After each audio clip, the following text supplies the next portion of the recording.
देश घूमो विदेश घूमयो घूमयो गांव की खोर, ऐसा जियरा ना मिले ले फटे बचोर। बच्चा हम तो पूरा बल्ख घूम लिए, एक ऐसा आदमी नहीं मिला कि हम जिसको हम अपने साथ लेकर चलें। तुम कहाँ से आ गया? उसके भी कपार पर एक थप्पड़ मारे, चल उठ। वह भी ठीक हो गया। कहा कि सरकार हमारा जो राज और लड़की सब बीमार पड़ा है। कहा कि सबको कहो श्री राम कहने के लिए, तुम पहले कहो श्री राम जय राम। कहा कि सरकार हम अल्लाह कहते हैं, तो अल्लाह कहते थे बीमार रहो। मैं क्या कहूँ। तो वह जो है इब्राहिम भी अपने कहने लगा श्री राम जय जय राम, बस उसका भी दर्द ठीक हो गया। उसका लड़का लड़की को जेल में लाया गया। कबीर साहब कहे कि तुम भी श्री राम जय राम का। सब लड़का लड़की भी श्री राम जय राम कहने लगा, सब ठीक होने लगा। अब जो है प्रियादास ने लिखा है, कबीर साहब की बात नहीं कह रहे हैं कबीरपंथियों के, प्रियादास ने लिखा है भक्तमाल में कि सुल्तान बख्या बलख बुखारी दासाही तज कर लिया फकीरी, अल्लाह नामा तब ते खाते लुकमान उमदा मिश्री के दव हुरंदा, अब तो खाते शकरकंदा। कहते हैं कि इब्राहिम जो माल मसाला खाता था सब छोड़कर कब्री की तरफ फकीर हो गया, अब इन्हीं के साथ साथ पीछा पीछा घूमने लगा। अब जो है कहते हैं कि अरे यार हम तो चलता फकीर हैं, कहीं मांगे कहीं खाएं कहीं सो जाएंगे, तू हमारे साथ साथ कहाँ तुम घूमेगा, जाओ राज कर, और तुम्हारे बाल बच्चे हैं जाओ देख। कहा कि सरकार कौन किसका लड़का कौन किसका लड़की, अब मुझे ज्ञान हो गया, अब हम आप ही के साथ जो है भक्ति में घूमेंगे। इन्हीं के साथ वह जब चल दिया, तब देखो यह सुल्तान संन्यास ले लिया और इनके साथ चल दिया।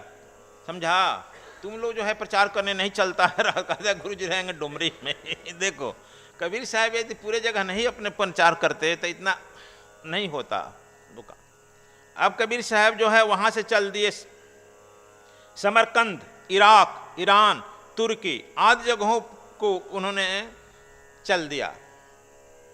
समरकंद से इराक, ईरान, तुर्की चल दिए और वहाँ से चलते हुए मक्का मदीना पहुँचे। मक्का मदीना जो इनके जीवनी में आया है अक्सर वही नानक के साथ भी आया है। तो यहाँ मक्का मदीना जब पहुँचे, रात में सब लोगों को लेकर के पूरी जमात चल रही है साथ, है ना।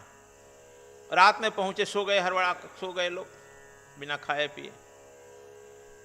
जब मक्का मदीना में आया है कि जब देखा उसका मक्का मदीना का पुजारी, कौन काफिर आ गया है भाई, ये काफिर आया और हमारे मक्का मदीना की तरफ पैर करके सो गया है। डांटा कि सुबह सुबह हो गया है, तुम काफिर आकर के अल्लाह अकबर भी नहीं कहता है, हमारे मक्का मदीना की तरफ अल्लाह की तरफ पैर करके सो गया है। कहा कि यार रात में हम आ गए हैं और रात में नींद लग गई, तुम्हारा जिधर अल्लाह ना हो उधर पैर रख दो ना। तो उनका पैर उठा करके जिधर फेंकता है उधर जो है दरवाजा फिर जाता है। जिधर जिधर पीर साहब का पैर फेंकता है उधर उधर दरवाजा फिर जाता है। कहा क्या करेगा, हमारा पीठ नोचेगा, तू बता ले, निर्णय तक कर, तुम्हारा अल्लाह किधर है। तब कहे कि तो बताओ रे मूर्ख कि अल्लाह है कहाँ नहीं। वह परमपिता परमात्मा तो हमारे चारों तरफ है, और तुम जिधर करेगा, अल्लाह जो है हमसे प्रेम करता है, वह परमात्मा हमसे प्रेम करता है, वह हमारे पैर के तरफ ही वह इसलिए हो जाएगा कि मैं जब उठूंगा तो उसका मुंह और मेरा मुंह आमने सामने होगा, इसलिए उसका मुंह हमारे ही पैर की तरफ होगा। कबीर साहब वहाँ के मौलवी को भी श्री राम जय राम कराए। ऐसी मान्यता रही कि बहुत दिन तक वह प्रथा चलती थी, लेकिन कालांतर में वह प्रथा छूट करके फिर वह मोहम्मद साहब का परंपरा में आगे पकड़ लिया। जब जो है कोई आप्त पुरुष आता है तो यह चलती हुई रूढ़वादियों को तोड़ता है और वो नई रास्ता देता है। लेकिन फिर जब जो वह चला जाता है तो फिर हम एक नई रूढ़वादी तोड़ लेते हैं। जैसे नानक देव भी हिंदुओं में उस समय समाई हुई समानता को, विषमता को, मूर्तियों को खंडन किया, लेकिन नानक साहब के जाने के बाद मूर्ति के जगह पर इन लोगों ने किताब रख लिया, गुरु ग्रंथ साहब। अब उसकी भी पूजा आरती उसी तरह से होती है जैसे तुम किसी मूर्ति का करते।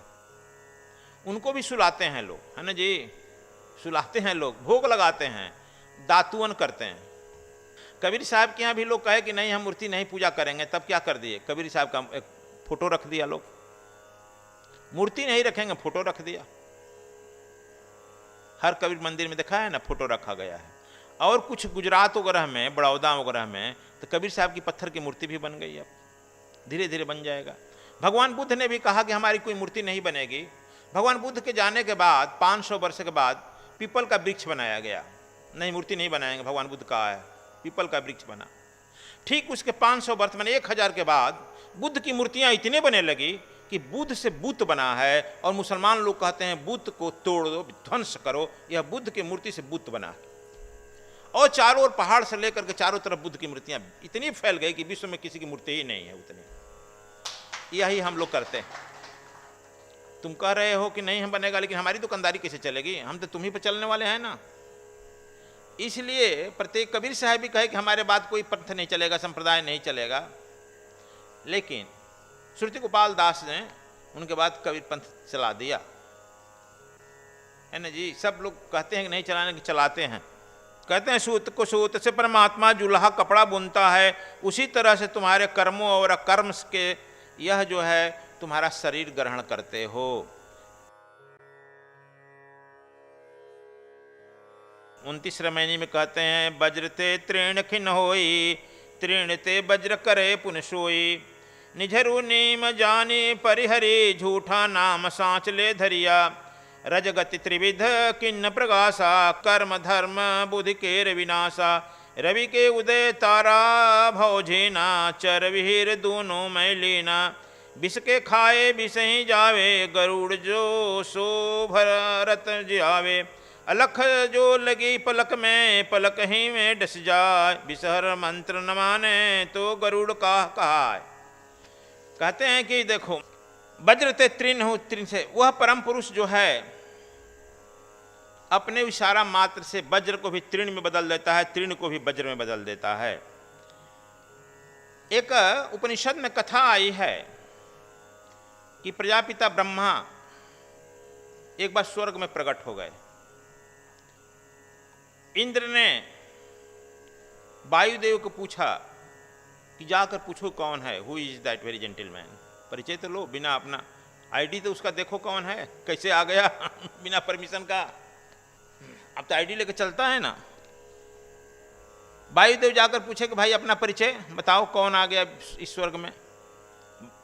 प्रजापिता ने कहा कि तुम अपना तो परिचय बताओ। कहा कि हम वायुदेव हैं, क्या कर सकता है। अरे तुम नहीं समझता कि मैं क्या कर सकता हूँ, मैं सृष्टि को 1 मिनट में उड़ा दूँ, अभी चाहूँ तो तुमको उड़ा दूँ। कहा कि अच्छा बड़ा शक्तिशाली है यार तू तो। एक तृण उठाए और कहे रख दिए, इस तृण को उड़ा दो। कहा कि तुमको भी उड़ा देंगे। कहा कि पहले इस तृण को उड़ा दो। वायुदेव अपनी पूरी जोर लगाए, खूब बवंडर बहा, मालूम हुआ कि सृष्टि उड़ रही है, लेकिन वह तृण टस से मस नहीं हुआ। मुंह लटका लिए, कहे हो गई तुम्हारी ताकत, जाओ। देखो दृष्टिपात किए, और ब्रह्मा के दृष्टिमात से जैसे कि उस तृण में ताकत आ गई, उसी तरह से तुम लोगों को डिवाइन सीक्रेट साइंस जो दिया गया है, वह तीसरा नेत्र से वह दिवास चलाने के लिए कहा है, और उस नेत्र से तुम भी उसमें ताकत डाल सकता है, तुम भी उसका फलाफल प्राप्त कर सकता है। लेकिन तुम लोगों को अपने पर ही विश्वास नहीं है। अभी एक साधक कह रहा था कि मैं गुरुजी कैसे विश्वास करूं कि सिद्ध हुआ कि नहीं हुआ। अब बताओ, संशय सावज खेले अहेरा। जब तुम लोग को संशय ही अपना दिल दिमाग में रहेगा तो कुछ नहीं होगा ना। जो भी काम करो संशय हटा कर करो, दृढ़ विश्वास से क्या होगा ही होगा, वो हो जाएगा।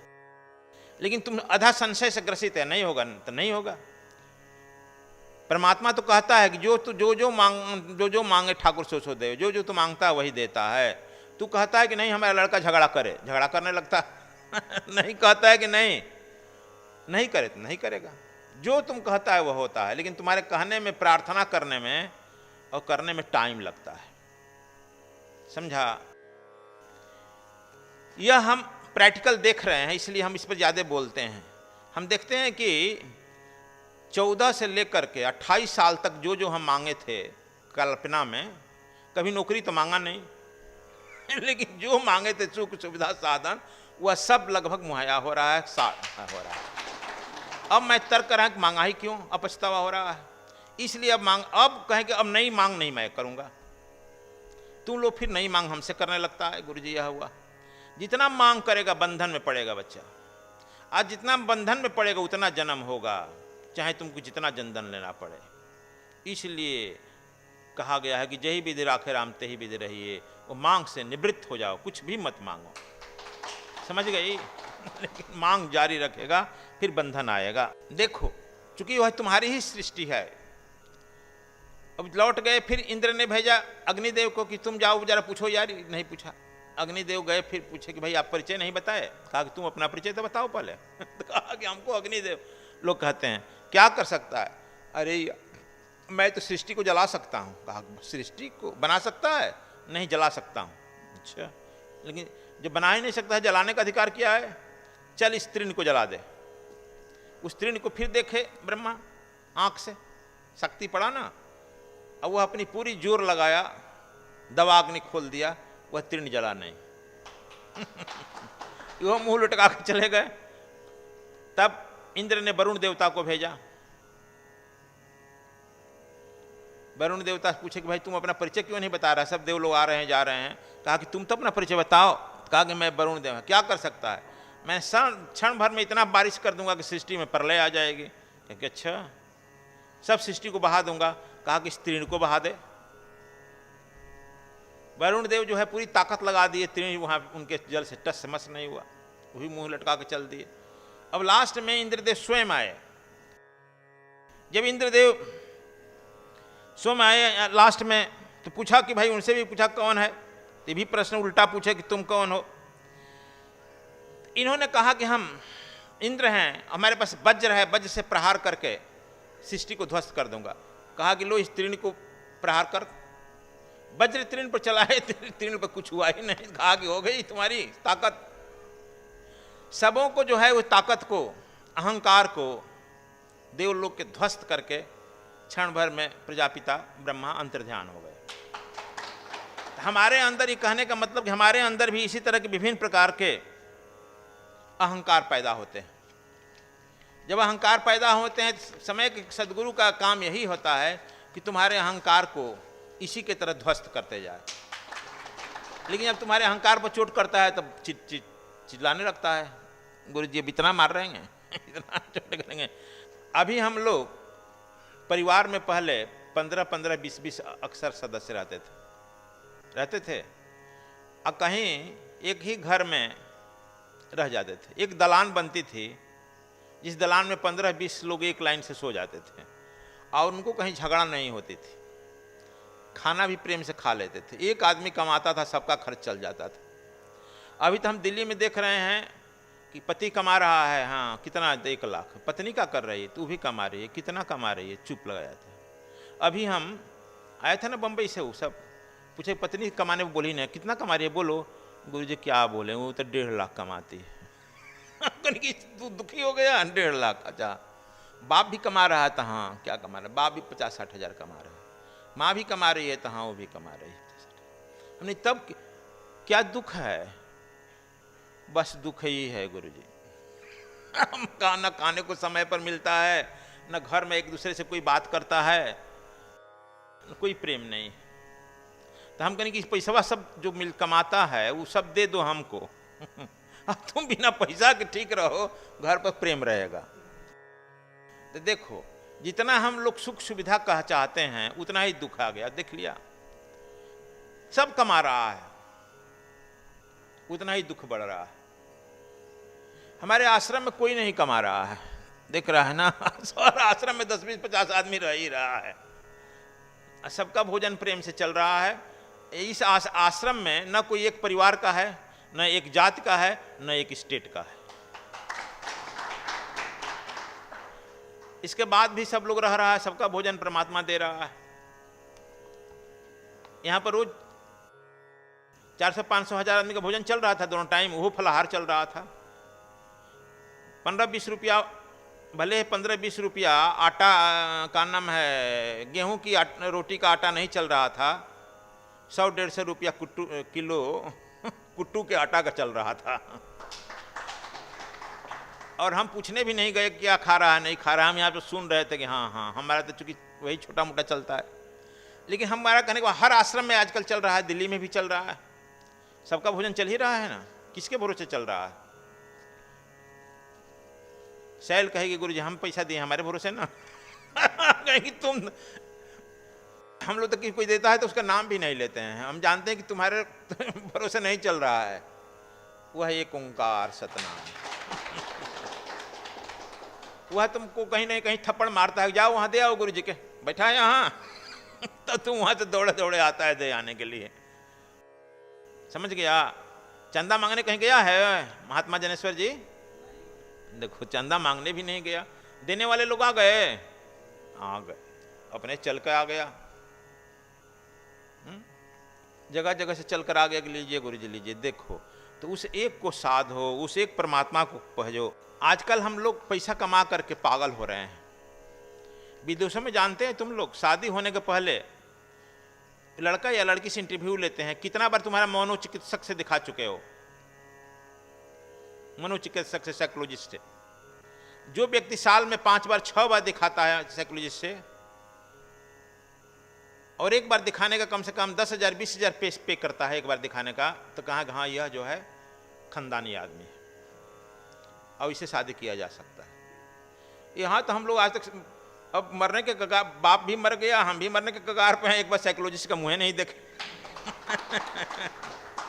अब मुंह देखे भी तो साइकोलॉजिस्ट आजकल कितने डॉक्टर हमारे चेला बन गए हैं, बने हैं ना, अब उन्हीं लोगों को क्लास लेना पड़ता है तो अब देखो यह पागलपन सवार हो रहा है। यह पैसा, जितना पैसा कमाएगा उसमें से निश्चित रकम गुरु जी को दान नहीं दे देगा तो और पागलपन सवार होगा। जो दान दे देता है वह ठीक हो जाता है।